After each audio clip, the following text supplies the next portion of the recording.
Thank you, Amber, and good morning, everybody. Welcome to Mercedes-Benz at South by Southwest. We're here today to talk about maps. Well, we know that great things can happen when you don't have a map.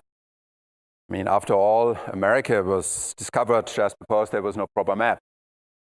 But generally, I think we all agree that maps really help us to go places.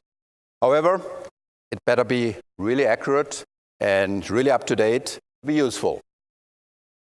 Anyone younger than 20 probably has no idea what this thing is. So everyone older than 20 knows that this is a very reliable thing. It reliably makes your co-driver crazy when they try to work with that. And it's getting even worse when you try to refold this whole thing, so you better don't use it too much.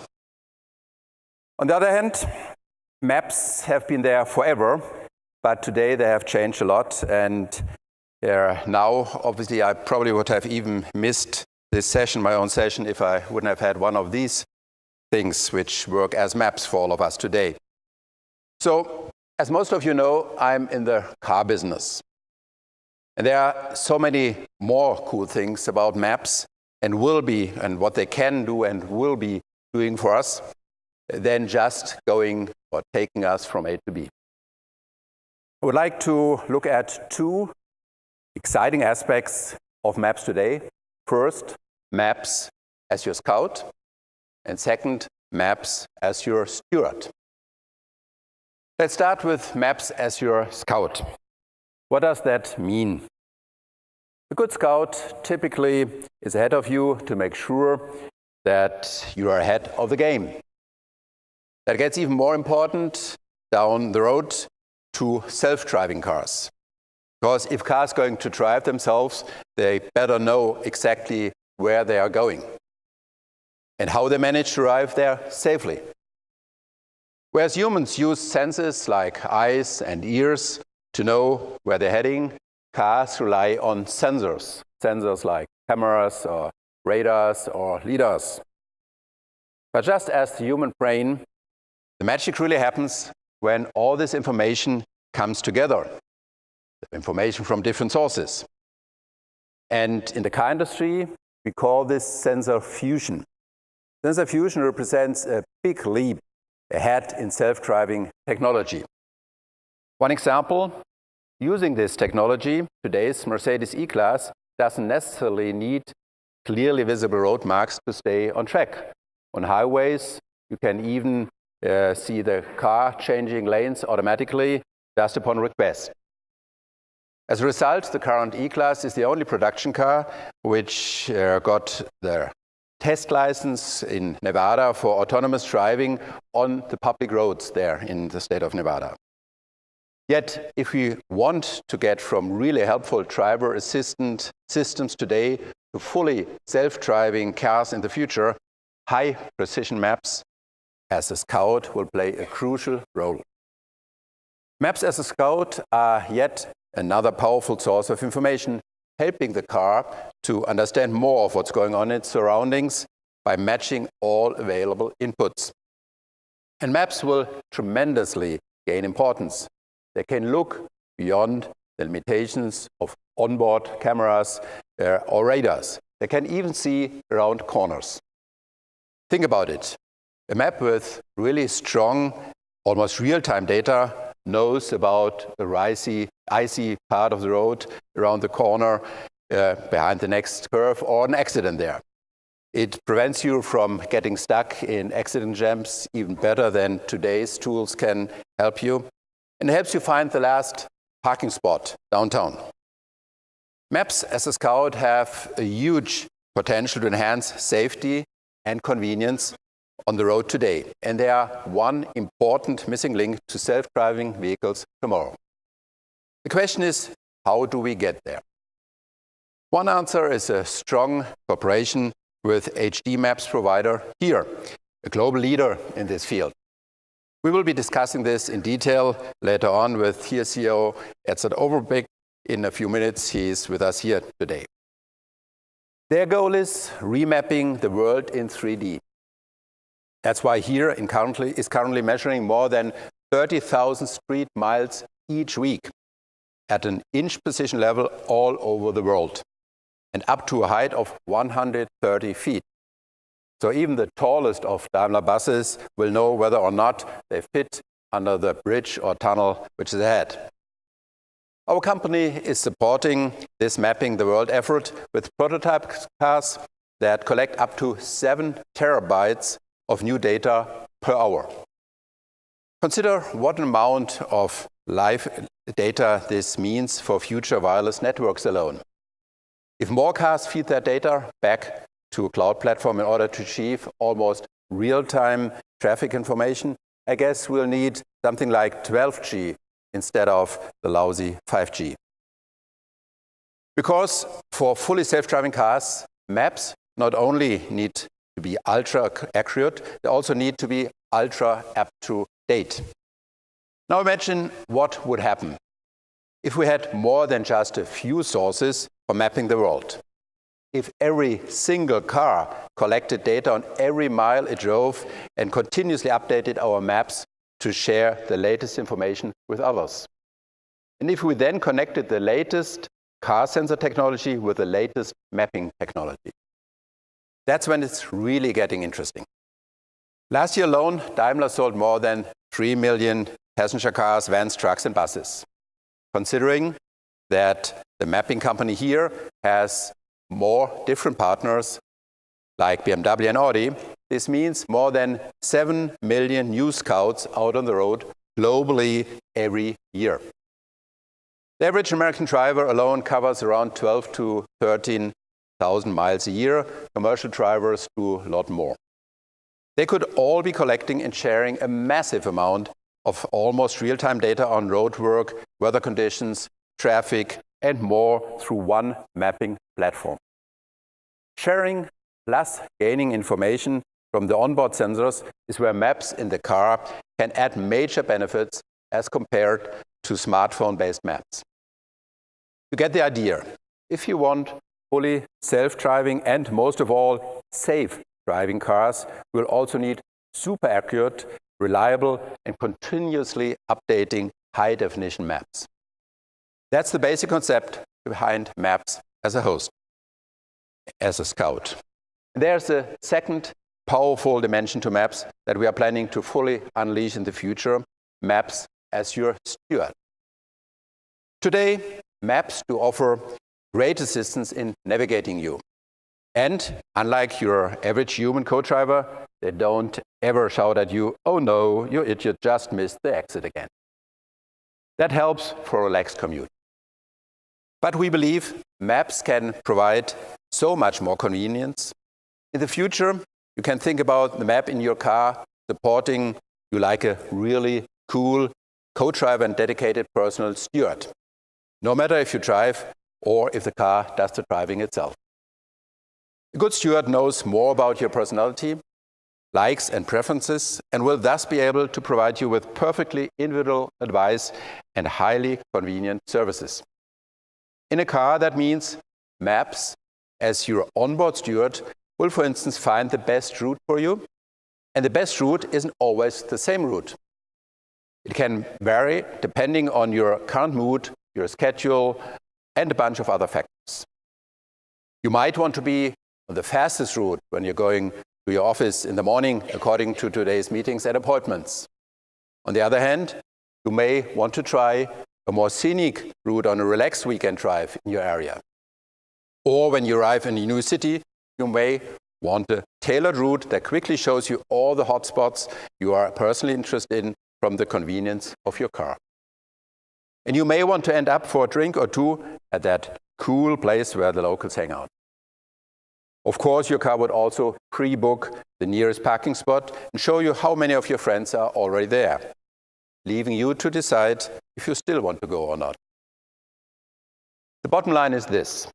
Your car will get to know more about you, but not to overwhelm you with information. Instead, it will reduce distraction and get you the personalized, right, and most relevant information in the right very moment. at a level of convenience that goes far beyond navigating just from A to B. Now, combining individualized map data with fully self-driving cars in the future leaves us with tremendous opportunities. Think about it.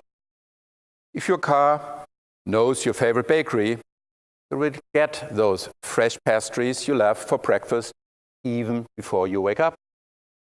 Or if your car knows your calendar, you will never have to think about taking grandma to the dentist or picking up your laundry. Your car is just doing that for you. These are just two of infinitely more possible tasks cars will be able to take care of in the future with maps as your steward. We will certainly touch upon that in the discussion later. Ladies and gentlemen, maps have long been an enabler for personal mobility. Both as a scout and as a steward, they're becoming a key driver for the next revolution in mobility. A revolution with a huge impact on all of us. Cars that park themselves outside the city will reduce the space needed downtown. This could save more than 5.7 billion square meters in the US alone, experts say. As a result, cities will become cleaner, greener, and more livable. Self-driving trucks and vans can do all delivery and logistics at night to reduce traffic and pollution. We're also going to electrify all of our trucks, vans, and buses for the urban area, so there will be less noise pollution too. Studies estimate that intelligent traffic management could then save up to 50 minutes per person per day. That means self-driving technologies can help us win back the most precious asset we have, time. I'm certain we are on the road to a bright future in mobility and maybe even a better world. It's going to continue to be a very exciting ride. To be honest, we don't even know exactly where this ride, full of opportunities, is going to take us. And we don't know the end. High-definition maps for navigating the future aren't in the market yet. For now, I'm looking forward to hearing your thoughts and ideas.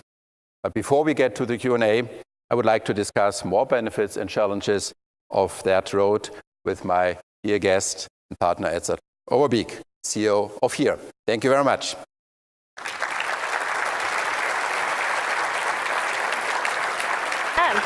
Thank you. All right. We're going to... You guys got it?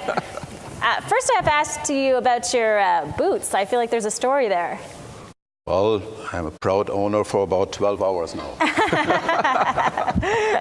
I guess you didn't get the memo about the boots. No, I didn't. You can have my left one. All right. So just to get started, to remind people once again, if you guys have questions, please use the app we mentioned off the top of the presentation, so we can get to those a little bit later. But just to start out, I imagine people who are coming here today would think that the head of Mercedes-Benz was going to join us to talk about autonomous vehicles in general. Instead, we're talking about digital maps, something that people in the audience may think is simply a commodity. Why did you focus on this? Well, I tried to explain it just before, that it's basically prerequisite for autonomous driving. Yes, of course, the autonomous car has sensors, can look for itself where to go, but this is not enough to do all these unbelievable amounts of different challenges which they meet on the road without pre-information delivered by maps. And that's what maps of today can't deliver. We need these ultra-precise and constantly updating maps we are talking about, and which obviously knows how to get there. Excellent. And just to pick up on that a little bit, I was reading a New York Times article that talked about the evolution of digital maps. And it was somewhat critical as far as saying it's been a bit slow. And so what do you think of that comment? Well, slow is a time moment over a certain period, right? So if you think about some of the things that we're doing right now, let me take you back to the earlier start of the presentation of Dieter. You think about maps in a one-dimensional world, which basically was the physical map that we all realize. then over the years we have been moving that to a two-dimensional world. We all understand that in the navigation system, and we see of that both on the PDAs and in the dashboard. What we're now trying to do is to go to a three-dimensional, real-time, high-definition representation of the world. And as we're going there, we're starting to think through a fourth dimension. And the fourth dimension is you can see through and look through. To the point that was made earlier, you can look around corners. Now back to your question about slow. In the time frame that we have done that, which is over the last 10, 15 years, you could argue, could we have done that quicker, yes or no? My answer is no. I think this is one of the most exciting fields, but also one of the most complex. And there's a lot of people that talk about three-dimensional maps and high definition, and to the point made, we don't have them yet at scale. This is a very complex topic. So I think we're absolutely on track with what we're trying to do, and I think we're absolutely the market leader in what we're trying to do. So no, we're not slow. We're very accurate in what we're doing, and I think we will surprise the world with the next generation digital maps, which nobody realized yet what that is. And I think technology didn't provide the capacity to do that Exactly. 2 years ago. Exactly. Why do you think they would write that? Why would their perception be that?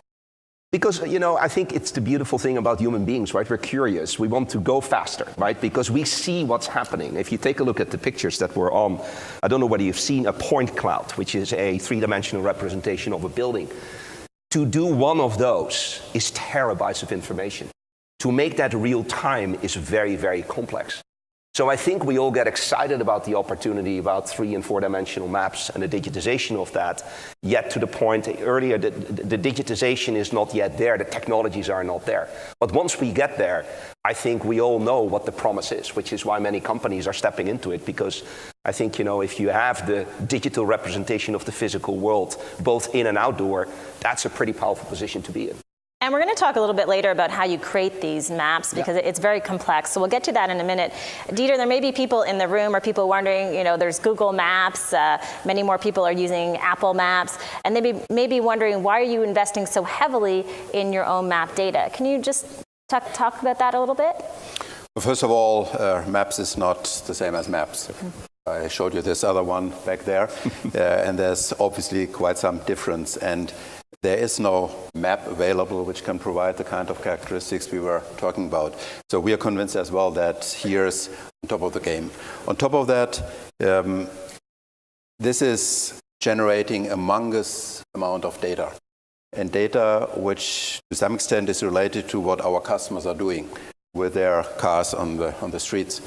And we do believe that we have a responsibility vis-à-vis these customers, that they can rely on us using this data exclusively for the purpose it's needed to provide the best information for autonomous cars. And in order to make this promise, we have to be in control. And that's at the end the reason, one major reason, why we decided to join forces among a few car manufacturers and acquire here to provide that service. Would you agree that there needs to be a bit of education in this area? Well, as it doesn't exist so far, nobody knows a lot about it. No. And so that's obvious.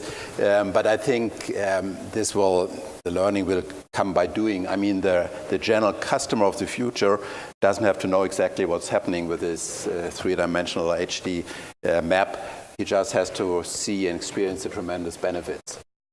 Excellent. There are more than 4 million miles of roads in the United States. Just to get back to that question about how complex it is to create these digital maps, can you walk us through how they are created?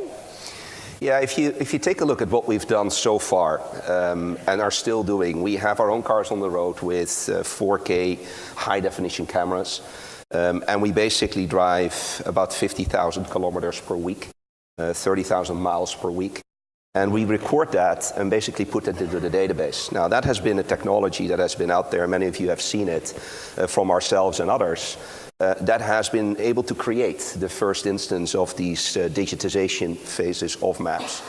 But if you now start to think through what the future looks like, we have access to, in the future, about 7 million cars that are on the road with all the sensor data, cameras, LiDAR, which is laser, ultrasound, that is feeding it right into our platform. Every year additional 7 million. Every year additional. And we're expanding that. We have detailed conversations with other automotive companies, to the point made earlier, so we get towards a critical mass, which is quite unique, and nobody else has that. But then we're tapping into other sources of data. Think of probe data from your mobile phones. Think of data of things, as everything starts to become enabled in the notion of the Internet of Things. And if you then start to build technologies with deep learning, artificial intelligence, and others, where you can train your data centers and your machines to ingest that data real time, now we're talking to a whole different grade of technology, and that's exactly what we're doing. So we have these different data ingestion points from data sets that we real-time mash. And Dieter was mentioning earlier, sensor fusion in the car. We do data fusion in the data center and in the car. And that's when you get the real exciting pieces, because now you can start to see all these different data layers on top of each other. And if you then start to have data scientists on the other side that create out of those unique services and unique products, then you can just imagine how powerful this is going forward. That's what we're doing at HERE. And I know probably people couldn't see this, but while Dieter was presenting, you were excited to tell me about the different photos that were being shown. Could you just talk about those two particular images? Yeah, absolutely. If you think about the photo that was done from the castle, which is a point cloud. Now, what's the nature of a point cloud? Think of it as a LiDAR picture, so a laser picture, where every point is a data point. So now put that into a database. That means you can start to work through all these different data fields. It becomes an object. So if you now in the same castle would do an indoor mapping exercise, you would go to your device, you click on that castle, you double click on the castle unfolds itself into multiple layers. You double click on the multiple layer, we'll blend in all the data feeds that are important for you. If you go to the Louvre, we can get all the paintings that are there at a digital format, and you have a personal assistant, the scout concept, and also the steward concept that we were talking about earlier, and now you start to see the service that we can deliver just out of that single image. So this is not just about the current future, about mapping the world. It is also going inside of these objects and then mash all the relevant data as a service to you, and then start to provide that as a product. And I think that's extremely cool. Dieter, could you talk a little bit further as far as how sensors within the car will work with this data? I know you talked about it somewhat, but can you expand on that a bit?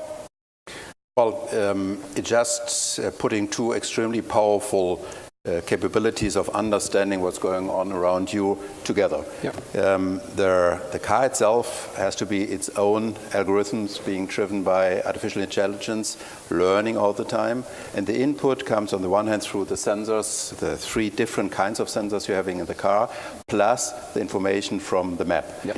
And this altogether is now pretty complicated, not to create a big mess, but to have a structural conclusion out of that. Where am I?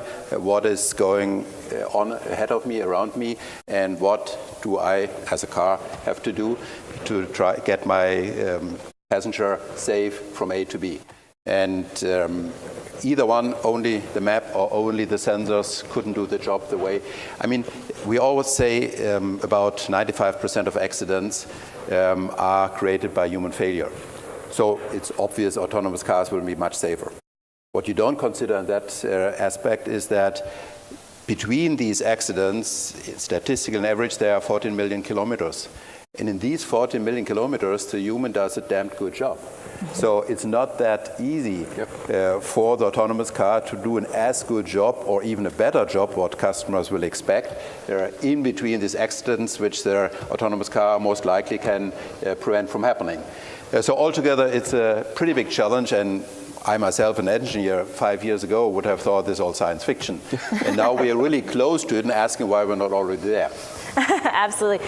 If you also, to that point Dieter's making, if you think about that next version where we're working with a lot of the key leaders in this field, whether that's an NVIDIA, whether that's other players that are providing that sensor and camera data to us, you can now start to map that into the map. So if you have the building here in the middle and you drive in your car, we know where all these other cars are. We understand where pedestrians walk. We understand correlation of trucks. We understand accidents.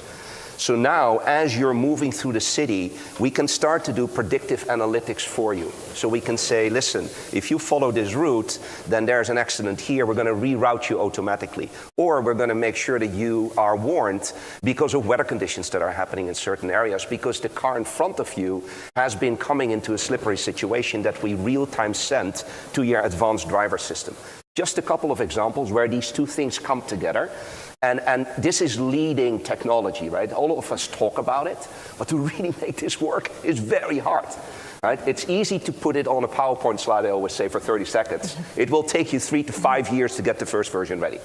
And you talk a lot about the power of the crowd, and you're really speaking to that now. Can you expand on that somewhat? You know, I think that's where part of the secret sauce is. If you think about building maps in a digital format, in the next version, it's all about maintaining it. And that's another word for saying it needs to be fresh. Right? The last thing you want is that you drive with a map and that a road that has been built is not on that map and your car stops. It's a very simple example. So using crowdsourcing technologies, whether that's via user feedback that we're getting over probes and mobile phones, or whether if you go to our website, you can go to a system called MapCare, MapMaker, where we basically ask you, if you find something in our maps that is not completely real or has changed, could you please take a picture and just tell us what has changed? Send that to us, and then our machine learning algorithms are detecting that difference. Check that with other vehicles or people that have been there, and if it has been the right addition or the right change, we'll do that real time as an update in the map. That's how we're using crowdsourcing. But I'm reading here just, why don't you use Waze to begin with? And Waze is doing, to some extent, what you're just describing. But this tool is so much more powerful because 100 times, 1,000 times information comes automatically through the sensors of the car without anybody intervening, making a fault or not. So that is base information. And then on top of it, like the cream on the cake, we are getting then these additional human information about things which the car might not detect. And the combination, again, is something totally new. So let's go back to your presentation where you talked about the digital map as your scout and your steward, because I think everybody in the room probably understands the idea of the digital map being your scout. But from the standpoint of the steward, how does the information that you're getting differ from what's already accessible through other apps? I mean, we just heard of this example where you might, by double-clicking, ultimately see all the paintings in the Louvre and check if you know them or whether you want to go there and visit them. Now, the system over time knows you better and better. So for many, perhaps for most in this room, I don't know, they won't show the Louvre, but they might perhaps show the next hangout for tech people to communicate with each other and who's there. So depending on your personal preferences, you get the information which is relevant for you. I mean, we don't live in a world with a lack of information. The problem we are having is to get qualified information for your personal needs. And that's exactly what these systems will be able to do. We are talking about the 3 places, and the 3rd place is the car. You're spending time at home, you're spending time in your office or wherever you work, and you're spending a lot of time in your car as well. So, and these 3 places, people get known the best. And therefore, we have very qualified data to help you personalize with your tailored offering and services which you might like in the future. And just to follow up on that, when you're talking about personalization, I have to ask this question because I just wrote an online security book. When it comes to personalization, you have the question of privacy. And how do you protect the car owner's privacy in that scenario? I mean, to some extent, I relate to that before. On the one hand, we are generating kind of anonymous data, which is used to understand the movement of traffic, as we heard before. And on the other side, we have this personalized data. And the latter one, obviously, and of course, can only be used with a specific approval of the customer we are talking about. And if she and he likes this information, this service is being rendered, then as a prerequisite, she has to accept that we use the data she's delivering or he's delivering. And if not, then this person can't get the services. So that's, again, the reason why we have to be in control of the data to make sure that only then this data is stored to help us making better service. I think another thing is also to add towards that. I think a lot of it is also our obligation to society to make it just far more transparent what is happening. Right? It can't be that you just say once you can use my data and then it's being used for everything. Right? So why don't we build an interface, which is actually what we're doing, where we're just telling you, right? If you want to use this service, then this is what we're doing. We're only using it for this. And are you okay with that? Yes, I'm okay with that. Okay. And then once you've stopped using that service, we stop collecting that. I think that's where the industry needs to go, and it's a responsibility that we take very serious, because privacy is at the very core, right? Some things you don't mind, some things you do, and we need to respect that. And you can respect people's concerns in the sense that this is what they're probably thinking as you talk about some of this technology. Yeah. Okay, so Dieter, next question for you, because Mercedes-Benz is a luxury car maker, but some people may think to themselves, well, if we have autonomous vehicles that are driving us around, does it matter if they have some of those features from luxury cars? What do you think of that? Well, when you have cars being used as autonomous cars and shared, obviously the use rate will go up significantly. Today, an average car is used an hour per 24 hours. Yeah. In these platforms, cars are used much more. That means that amortizing the difference in cost and price between a volume product and a premium product is per hour has a much lesser impact. Therefore, it becomes much more affordable to go premium. And for that reason, I'm very much convinced that these services will have higher penetration of premium products than the general fleet we are knowing today. If it's just 1 cent or 2 cents more per mile or per 10 minutes or whatever it is, it's still nicer to have a car which gives you a real great ambience, especially as in the future this is your third space and you're living in it. You're not just getting from A to B, that's a side effect, but you're getting entertained, you can relax, you can even have some services providing better health to you. You, of course, can communicate, you can do your work, being in a video conference, whatever. And all of these services can have different levels of comfort, of luxury. And I'm very much convinced that this will be an extremely attractive demand or attractive offering, which will create a lot of demand. You're going to have to bump Starbucks from the 3rd place to now the 4th place in this process too. Okay, so one more question for you, Dieter, before we get into the questions. So again, please ask questions through the app, and we will get to them. We'll have a good amount of time for them. We see them coming in right now, so we know there are lots of questions from the audience. Just one last question for you, Dieter. In the US, when we talk about autonomous vehicles, probably the first names that come to people's minds are Tesla and Google. Do you think that the traditional car companies are losing ground in this space? I'm in this business since 40 years, and I don't know one single year where I wouldn't have been asked if we wouldn't have slept over all the new developments and forgotten it all, and others were passing us and we were left behind. We are in a relatively good position today, but I know that we have to work very hard and change fast in order to stay in that position. I would say within the car industry, we at Mercedes, when it comes to autonomous cars, are definitely in a leading position. When we include non-car players, there are certainly 1 or 2 who are ahead of us. And that's just a fact. For me, it's important that we in our company understand it's not good enough anymore to be better than BMW and Audi. We have to be better than all players who interfere in this mobility world of the future. And that's a new challenge, but it's a challenge we are happily taking on and taking the necessary steps to make sure that we will still be successful in this broader competition. And partnering is one aspect of it, and that's, again, one reason why we decided to go into this partnership. Excellent. All right, so we're going to open it up to questions now. There are quite a few that are coming in already. We'll have just over 20 minutes to talk about some of these questions. Let's start with the first one. You're always talking about your car. Why do you think in the future of autonomous driving, people will own cars instead of being shared resources? And Dieter, if you want to start with this one? Yep. We are bundling our activities in 4 major trend directions which we are seeing, and we are using an acronym to call that CASE. And case means connected, means autonomous, means shared and electric. So of course, sharing is one very important part in this future mobility. And of course, on the one hand, we try to understand how our product on these platforms can be the most desirable. We think as well how we could succeed in operating these platforms or some of these platforms ourselves to stay in direct contact with our customers.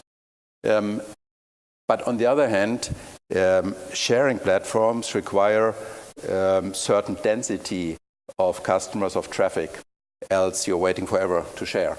And even though we all know that in a few decades 6% of mankind will live in these huge metropolitan areas, even in these areas, the areas of sufficiently high density are not the entire city, but it's the downtown, the inner city. And therefore, even when sharing platforms will provide for a significant part of the mobility of the future, we'll have an even bigger part, which still you only can overcome with car ownership. So it's not that we think that's our business model of yesterday, so let's defend it and not think about anything else. We very much know that things are changing. We were the first with car to share, and still in this particular form of sharing, the largest one in the world, starting outside of European Houston. So we try to develop these platforms to the extent possible ourselves as well, but we know as well these things will exist in parallelity. Excellent. I do just want to mention too, although we're encouraging people to download the app and ask questions, we do have a microphone in the middle of the room. If you have chosen not to download the app and you want to come and line up for questions, and we can simply bounce between the two as to ensure that everybody gets their question in. Edzard, I wanted to follow up. We did answer that question about Google Maps and Waze, but there's a second part to that question, which I think you could probably answer quickly. I know you touched on this, but the question is, why not use crowdsourcing to build better maps? And I think it's worth answering that. Well, you know, crowdsourcing, we're using that. As I said earlier, I think it's a very important piece of how digital maps are being built going forward. But let's take this to the next level. Okay, so now we have physical infrastructure being mapped. Okay, cool. And we're using crowdsourcing, we're using probe data, we're using LiDAR data, we're using sensor data. But in the next 10 years, the physical roads need to be moved towards virtual roads. What do I mean with that? Well, I'm sure you've heard about drones, about advanced robotics that are happening in parallel. For those of you who were at CES earlier this year, there was a whole just about drones and what that means. And there's a lot of speculation about cars going to fly, drones delivering medication versus drones delivering your pizza, etc. Think now in a major city, in between buildings, you have the physical roads, and you start to now layer on top of that the virtual roads. That's where these devices will start to fly through. Now, how do you do that with Waze? Well, you can't, right? So what you need to do is you need to drive still a combination of a whole bunch of technologies. So when you build maps going forward, you're not just looking two-dimensional. You start to look three-dimensional. You need to get in front of the next use cases that are running in parallel as all these things start to fly and drive autonomously. And I think that's where we position here, and that's the partnership we have with Daimler, to really think out of the box, not just about what our joint customers want in the next 2, 3, 4 years, but how you're using all these technologies and how we can build something that is ready to be future-proof in the next 10 years from now. That's where another aspect comes in as well. It's not just about transporting people. It's about transporting goods as well. And with all their internet shopping we're all doing today, still, as long as we don't print all the goods in our homes, you need physical delivery. And that's where the real bottleneck is. It's not the big PDCs, it's the physical delivery. And that's why Amazon starts to build some retail stores, because they can't get to the people anymore with the physical delivery. And at that point, we are making the first practical pilots, where we're having our vans equipped in a special way, much more efficient than the delivery happens today. Yes. And the last mile, again, is done by drone. So the vehicle goes into the neighborhood, and from there, 5 drones in parallel can go for the last bit and bring the goods to the different places. And in that time, the van already continues to the next, if you want, hub, where the drones come back and go out again. So all of these tasks can't be done by crowdsourcing, by you need ants sitting in the drones or something. So obviously, we need these systems we're talking about, these maps. And just to add towards that, so now think of those vans and then the drones come out. Think of a 3-dimensional digital representation of a city that knows exactly that you live on the 3rd floor in an apartment and you want your delivery onto that particular spot. Or you have a garden in the back of your house where we can land that thing at centimeter precision. That's not done by crowdsourcing. Right? That's a combination of very different technologies that you mesh into this data sensor fusion data center that real-time sends that to the truck when the drone comes out. And this is around the corner, so some of you will say, wow, that looks pretty, spectacular. It's around the corner. We're actually experimenting with these kinds of technologies as we sit. Hanover last year, we had a future van which was showing exactly these capabilities. This had little robots going on the sidewalks as well, where it's feasible, and drones where this is the better option. Excellent. We have a question from the app from Brad King. We'll get to that in 1 second, but you've been standing there for a couple minutes, so please go ahead with your question. Hello, thank you. Great boots, by the way, in case the audience hasn't seen them. Thank you. You talked about having multiple million vehicles on the road already, and my understanding is that the average consumer buys a new car, every 5 years, give or take? Are you thinking in any way about retrofit kits for existing vehicles to make them autonomous? Obviously, we are talking, on the one hand, about the sensors which are necessary to provide that capability. Secondly, we are talking about an amazing amount of computer capacity, to the extent that this capacity needs like 2 to 2.5 or even 3 kilowatt of cooling power. So when you have an electric vehicle, at that point of time, you can assume that the autonomous capability will take like 20% of the capacity, which is reduced of the range, just to cool the computer. So these things are still. And therefore, I'm afraid that this backward compatibility is still a little too high a challenge for the engineers, because you basically would have to do a new vehicle to retrofit it into this autonomous world.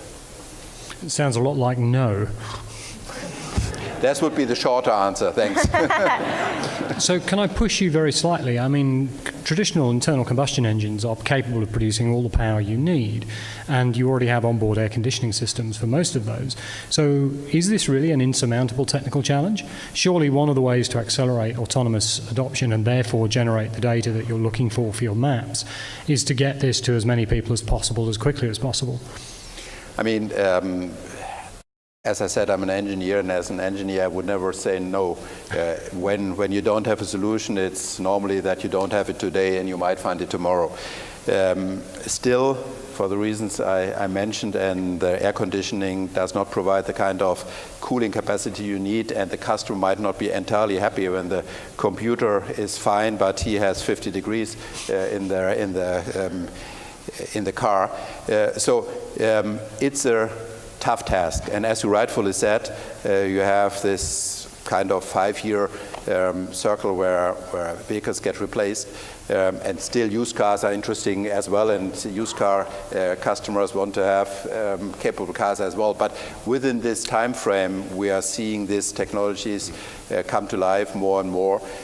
So people who are interested probably should adjust their own repurchase cycle to these advances and then buy the right car in the first place. I think also to add to that question, right, I think retrofit will be very tricky, because you also need to move our traditional thinking of a client-server architecture where things are being done in the client and things are being done in the server centrally, towards much more of what we describe as a hyperscale distributed compute fabric. What does that mean? Well, it means you have compute instances in your data center, you have compute instances in your edge, you have compute instances in your core, you have compute instances in your mobile phone. We all know the mobile phone of today was the first mainframe 50 years ago, right? The compute power. So to the point that Dieter said, if you start to build architecturally a solution to do this, we're just at the early stages. So it's almost impossible to retrofit that because the technology develops so fast into a whole different system setup that those components will actually slow it down if you would retrofit it. It's more pushing it forward to really make sure that each of these different compute instances is being optimized, because otherwise you would start to have a huge bill by paying, over 5G even, a huge transfer of data. You need to keep that very, very small. So it's an architectural solution we're thinking of, not just a retrofit solution. Plus, this whole system still is relatively costly. Yeah. And when you retrofit it, of course, it becomes much more costly because it can't be done in the plant with an industrial process. On the other hand, the value of the remaining car comes down over time. Yeah. So you come at a point where you spend more than the overall value of your cars. So I can tell just by your stance that you probably want to follow up, which I totally respect, but we have dozens of questions coming in. So thank you so much for your question, and let's move on to the app. Thank you. Let's get to this first question because it's one that probably many people have through the app, one that I've heard for years now talking about autonomous vehicles. The question is, who lives, who dies? Does a driverless car kill you or a pedestrian? This, of course, is a valid question, and we ourselves raised that very early on in the process. We have a foundation, and we asked quite a number of very capable professors of very different venues to think about all the questions going around autonomous driving and starting to find the first answers to them. And this, of course, is one of the questions. And this is not limited just to autonomous cars. It's basically related to robots in general, whether they are at the working place or wherever. And this is a discussion which cannot be held within an automotive company or between automotive companies. This is a question which has to be discussed in society at large.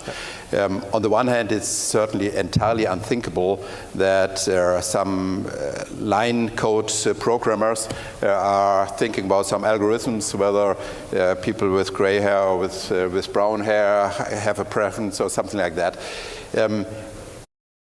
It is an issue which we have to deal with, and there have to be found general answers and general ethical agreements about these questions. On the other hand, we should not over-stress this issue because it's an extremely, extremely unlikely situation, which I don't know if in real life it will happen or not, that the vehicle really has these two choices and can identify them and then try to weigh them against each other. In the first place, it's trying to avoid an accident, and then there might be a collateral damage by doing so. So once again, I don't want to reduce that. We have to deal with it, but we have 99.999 situations which we can clearly deal with and know how to do, and we have to deal with that thing at the sideline as well.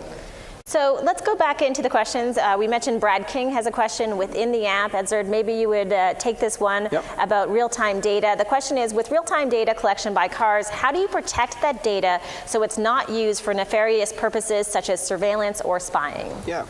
And let me bring that to the larger context that I think we touched on also earlier. The security piece of this is extremely important in combination with the privacy piece. And any company that does not take that serious and is abusing that, I think will fail in the mid to long term. So what do I mean with that? If you start to collect data, you need to be transparent to the users that you're doing so. And then there is a choice. Every user can say, I would like to do that for this and this. I would not like you to do that for that and that. Then there's a second piece. Once you have that data, you need to make sure that you protect that data, right? Which is where the security comes in. And clearly, building that into a world where we have closed systems that you can physically protect towards cloud-based systems is a whole different ballgame. And this is where I think as an industry, we all need to step up our game, because if that is not something that we can protect going forward, then that could be a major setback for all of us. And it's almost in line with the conversation we just had earlier. This is a larger question that needs to answer. We believe that this needs an industrial standardization across automotive, technology, telecommunications, and others, to make sure that we come to these standards the same way we've solved many of the security questions if you think about the IT world, where in the beginning, in the 50s, everybody said, well, I'm not going to go online because you might read my files and my letters. Well, today, that's not a concern anymore. So we need to solve that going forward as an industry, and I think coming together, doing that in a standardization body, I think is one of the ways to go. So we just have about 8 minutes left, and then Dieter, I know you have an announcement that you're going to share with us at the end of the presentation. Let's get into this next question. I think it's Sarek. Sarek asks, BMW and Audi are also investing in HERE maps. How does Mercedes plan to differentiate from its major competitors if they are all walking in the same direction? And that's a very critical question we have to ask ourselves all the time. We are using the word of frenemies. So there are many entities out there which in some areas might be good partners for you to cooperate. In other areas are your fiercest competitors. And we cannot just separate the ones from the others. This is mingling, and it's depending on the area we're talking about. So in every single situation, we have to ask ourselves, are we together making more progress faster to offer to our customers altogether better solutions earlier? Or is there an area where we really can differentiate each other and get a heads up in the competition? Yep. And as far as infrastructure is concerned, we just built another consortium where we're investing in the very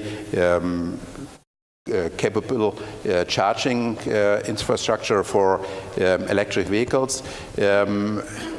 We are not a better or worse car company if Esso or Shell has different stations. So in this sense, infrastructure for us is not the main field of competition, but if neither one of us can satisfy the need of our customers for charging stations, we won't sell our electric cars. So there are areas, and we think the same applies for this mutual activity with HERE.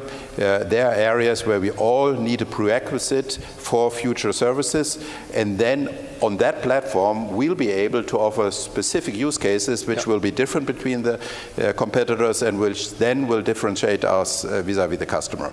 So I'm very much convinced that it was a smart move to do that together.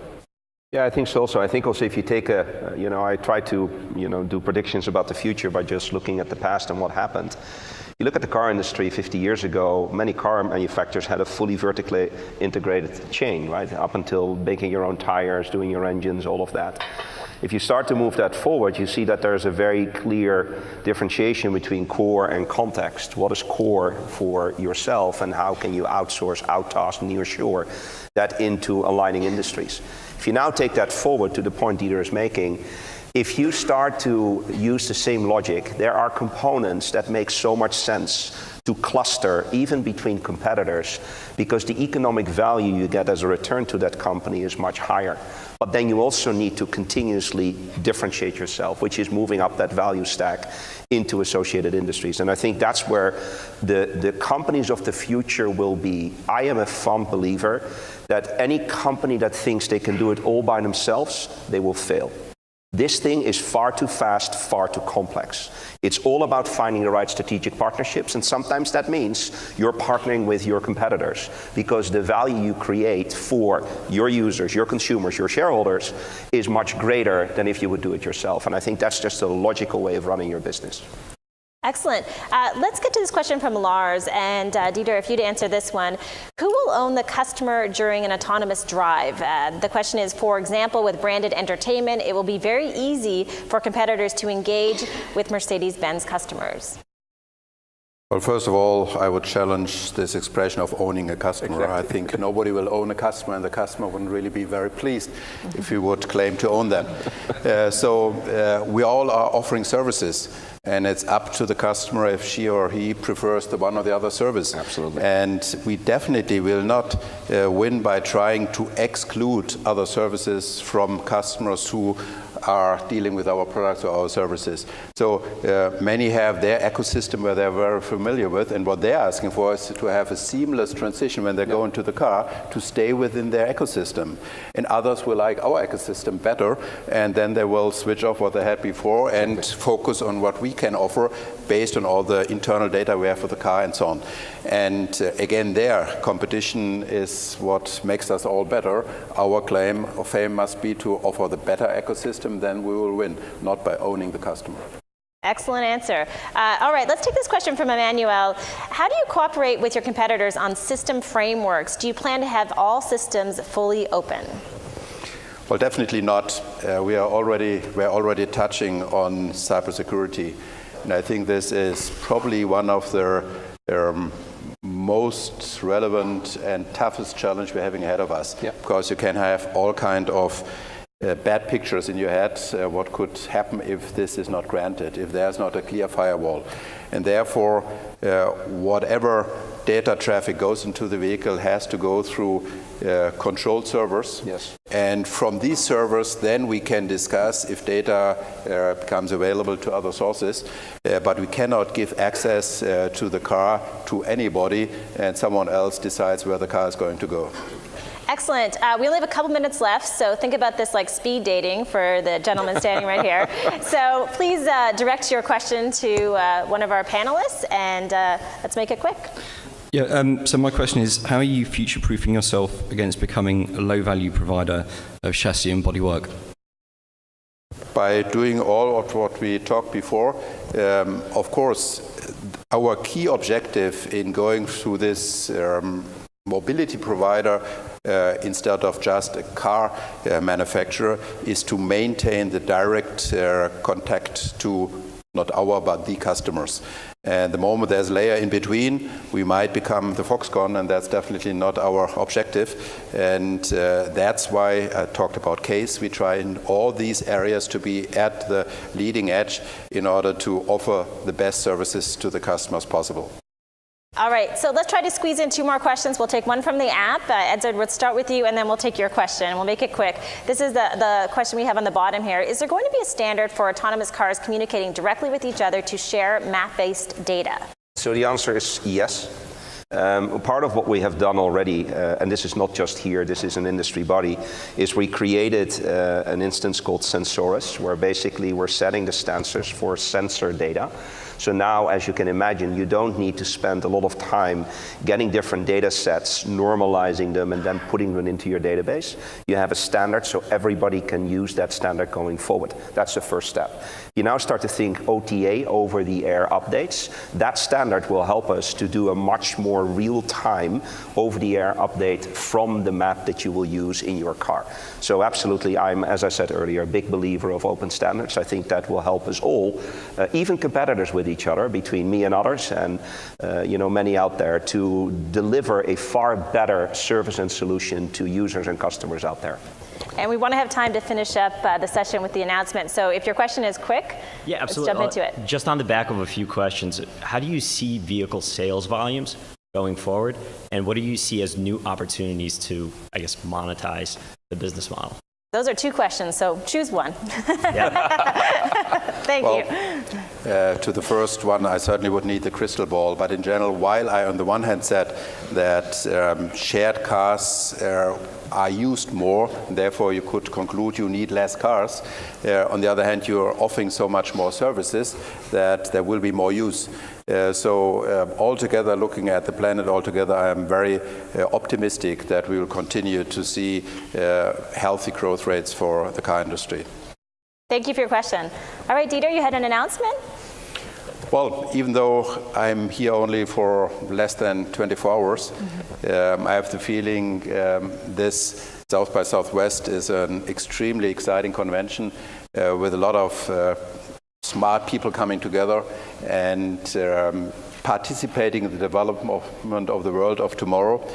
Our folks in our company have observed that much longer than just the last 24 hours. And that's where an idea was built to talk with the people being responsible for South by Southwest, if that should be limited to Austin in the long run. And we came to the conclusion that the answer is no. And that's why we decided to partner together for fall at the Frankfurt Motor Show to do a Me convention, where Mercedes-Benz, together with South by Southwest, will have the first export of what's going on here outside of Austin to Frankfurt at the Frankfurt Motor Show for 3 days. And I invite all of you to come there and participate in the 5 main themes we will discuss and deal with together at that forum. Excellent. Thank you so much. And thank you so much to both of you. Thank you. Thank you.